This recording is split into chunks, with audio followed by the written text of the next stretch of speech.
when I was in high school, I was really, really into creative writing. And I wrote a novel, or at least what my 16-year-old self thought of as being a novel.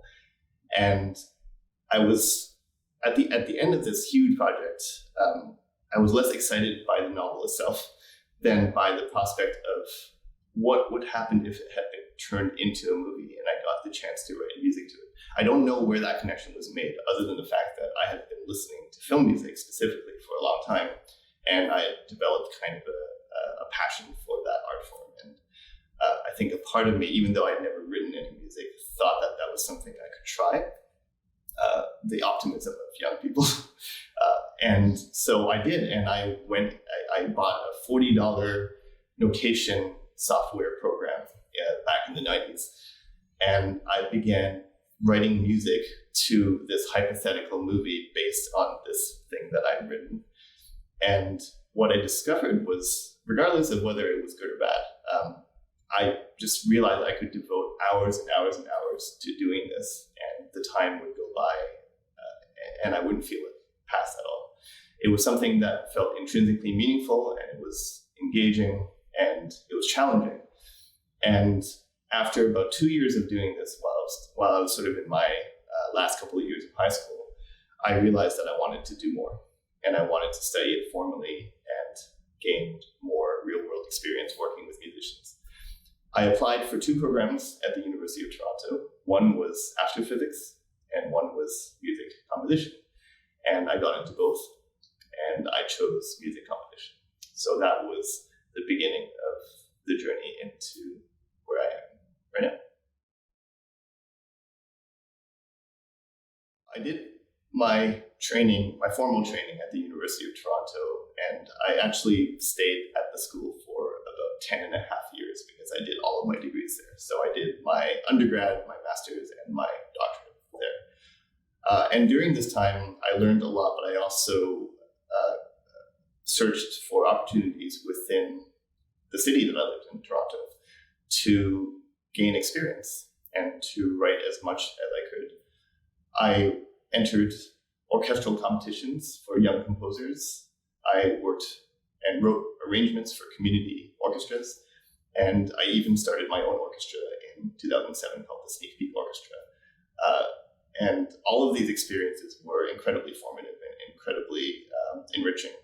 And so by the time I graduated from the university, finally in 2012, upon graduating, applied for the affiliate composer program at the Toronto Symphony Orchestra, and was very excited to have won that position. In the same year, I was asked by a choreographer at the National Ballet of Canada, Guillaume Coté, to create the music to a brand new ballet production of Le Petit Prince, The Little Prince. And so those 2 opportunities upon graduation, the Toronto Symphony and the National Ballet, just kind of opened the floodgates for me as a composer. And I was very, very grateful to have been offered those opportunities. And ever since then, I've been working as a freelance composer in a variety of different fields. As a freelance composer, I've had the enormous privilege of working in many, many different mediums. Most of my current work is occupied with chamber music and orchestral music, writing music purely for the concert stage. But I've also been involved in some interdisciplinary work as well. I am currently working on a ballet that pulls from a number of disciplines, ballet and chamber music and electronics. I worked on an opera that was also turned into a film and a documentary at the same time. And it's an opera that is sort of at the crossroads between Baroque music and contemporary music. So a really, really interesting challenge. I've also been highly involved in mentorship, and I had the pleasure of working with some students at the Cecil Community Center, helping these students basically find their creative voice in composition and translating their vision of music into something that could be played by an orchestra. And this was really one of the highlights of my career recently, just getting a chance to know these students, to know that they had so much enthusiasm and so much that they wanted to express, and facilitating that expression. and also a little bit of performing on the piano and conducting as well. Well, it feels like I never have a job, which is, as you can imagine, both good and bad. The good part of it is that I get to set my own hours. So whenever I'm working on a project, it is entirely up to me how I approach that project. And there are days that go by where really my day consists of me going to a coffee shop, sitting there for several hours with a piece of paper in front of me. And I might not write anything on that piece of paper. I might just bring a book. And it sounds great. And then there are other days where the length of work required to get to where I need to be far exceeds what would normally be recommended within an 8-hour workday. And so there's a huge, huge spectrum of what my day can look like. But overall, I think I have the personality of someone who really enjoys that creative freedom. The compositional process is a process which I love discussing because it's so weird and wild, and it is often quite confusing to people who have not dived into that world before. But basically, for me, it's kind of a 3-stage process. The first stage being that what I call the brainstorming stage, where I sit around and I incubate an idea and I try to use my imagination and basically experiment and play and come up with something that I like. And this is by far my favorite part of this whole journey, because I love coming up with ideas and discarding them and coming up with new ideas. It is also the part of the process which for outsiders can look a little bit strange, because it often looks like I'm not doing anything. I mentioned sitting at a coffee shop for hours, but sometimes that might be me at home, just kind of going on YouTube while my brain is doing something else. So it's a very, very strange looking process, but very pleasurable. The middle stage of the process is the most difficult, and although there are some pleasures associated with that process, it can also be quite challenging. And that is the actual writing part. That's the part where I have to commit to something and then actually sit down at my computer and put in the notes, one note at a time. And the challenge of this process is that as composers, we often have this ideal vision of what something will sound like, and then we go into the notes, and what comes out is not at all what you want. And this is something that is very closely associated with writer's block. Composers experience this all the time. It's not really writer's block in the sense of I can't come up with anything. It's that I can come up with things, but they don't match my vision of what I want. And so this is partly psychological and partly, there's craft problems at work.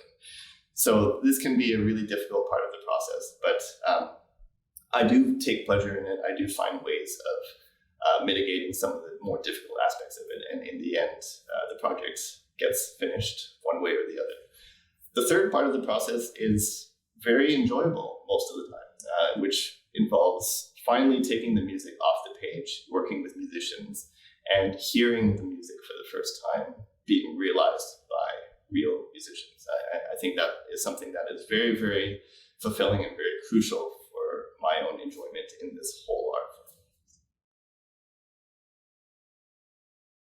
This will probably be an obvious answer, but I think I would be lying if I said that John Williams wasn't one of my favorite composers. John Williams has been an influence on my music and on my outlook, in fact, for many, many years. I still remember watching Jurassic Park at the age of 13 and being completely blown away by the music. And I credit that film score to being the score that eventually planted the seed in my mind that I would pursue composition. But I'm going to list 2 soundtracks by John Williams, which may be lesser known, in case anyone wants to check them out. One of them is a film score called Jane Eyre from the 1970s, and he wrote the score before Star Wars, before Jaws, before any of the really, really big blockbusters that we now associate with his music, and it's just a sumptuous, lush, beautiful, beautiful film score. And the other one is by one of the many collaborations between him and Steven Spielberg, another just fabulous filmmaker. But this one is a little bit less, less well known. It's a film called AI, Artificial Intelligence, that has, one of the most sublime scores, in my opinion, that John Williams has written. And I highly recommend checking it out. The other film composer I wanted to just briefly mention is Joe Hisaishi, who wrote the music to many of the Studio Ghibli films by the Japanese filmmaker Hayao Miyazaki. And Joe Hisaishi really was the soundtrack to my childhood. But I think it's more than that. I think his music has a childlike element. I'd like to think that he tapped into the child inside everyone. And that's the way that I frame his music, and that's my connection with it. Yeah, that is a great question. Because sometimes I have no idea. One of the I'll just speak casually, and if there's anything that can be used, you can use it. But one of the strange things I discovered as a composer is that, especially at the beginning, I had very, very little control in steering the direction of my career. Sometimes there were opportunities that came up that I wanted, and I would go and pursue. And I would say 4 times out of 5, those opportunities never came to pass for reasons that were just beyond my control.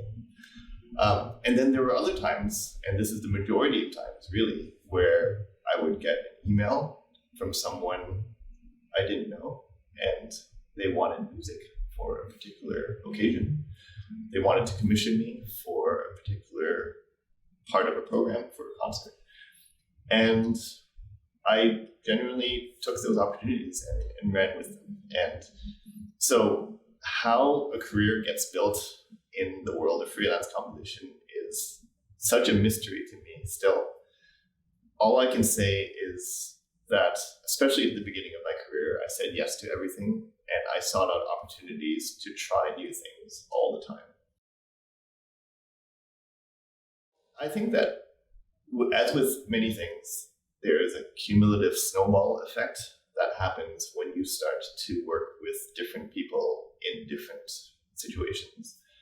And I wanted to, like this, all of my career, I think, actually predates graduation, because the moment I was in university in year 1 or 2, not even enrolled directly in the composition program, I was looking for ways to write music.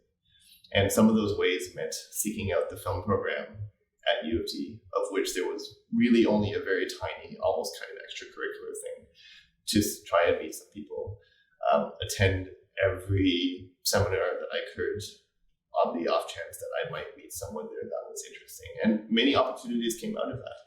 Very, very quick anecdote. In my second year at U of T, there was a guest who came and did a presentation. And he was a teacher at the high school next door, University of Toronto Schools, UTS. And he told the class about the potential of volunteering and teaching some of the students, and potentially also writing a piece for some of these young, talented students. And he said if any of us were interested, we could go watch one of the high school concerts a few weeks down the road. And I attended that high school concert thinking that I would be there with a whole bunch of my colleagues and we would have a great time, and that was it. I was the only person that attended. And this teacher came to me and said, well, by default, you have this position. And it was actually like a composer in residency position with the school. And because of that, I became friends with this teacher. And that in turn led me to creating arrangements with the Mississauga Symphony Orchestra, which led me to my first compositions for the Mississauga Symphony Orchestra. And it also, in a kind of a roundabout way, led me to that film Gooby that I was talking about, because my co-composer was this person. So there were things like that that would happen because I was seeking opportunity. And then there were other things that would come out of left field, but might have been tied to something that I did before. You never really know what's going to happen. And so you're just trying to do your best work all the time and plant seeds where you can and see what happens.